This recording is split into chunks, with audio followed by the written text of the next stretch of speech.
En organisant les Jeux Olympiques, Paris fait-elle une bonne affaire sur le plan financier? Afin que ce soit le cas, la capitale française a présenté un budget plus modeste que ses prédécesseurs, en s'appuyant sur ses infrastructures urbaines et sportives déjà existantes.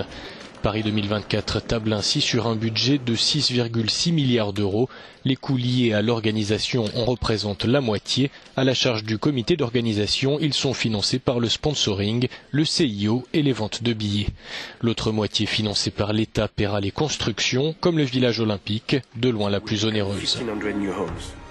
Sur le plan des retombées, une étude récente envisage jusqu'à 10,7 milliards d'euros de surcroît d'activité. Les secteurs de la construction et du tourisme devraient être largement stimulés.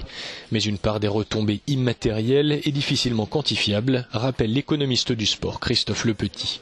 Pour mesurer la rentabilité véritablement des jeux, il faut prendre en compte l'intégralité des coûts et l'intégralité des bénéfices.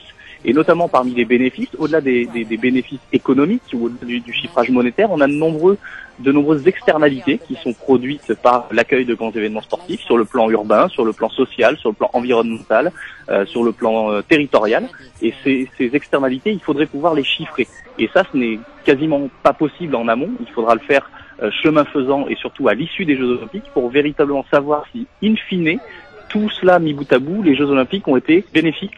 Athènes, par exemple, a eu une explosion de sa facture et surtout a eu un héritage extrêmement négatif dans le sens où il y a eu de nombreux éléphants blancs, ces grandes infrastructures construites pour l'accueil des Jeux Olympiques qui n'ont plus trouvé d'utilité à l'issue des Jeux.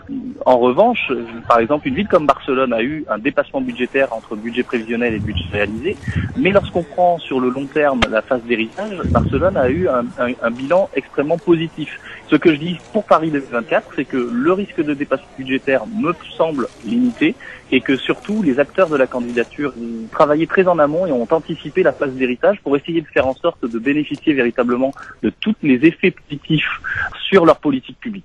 Ces 30 dernières années, tous les budgets ont été dépassés. Le record pour les Jeux de Pékin en 2008, il a été plus que décuplé.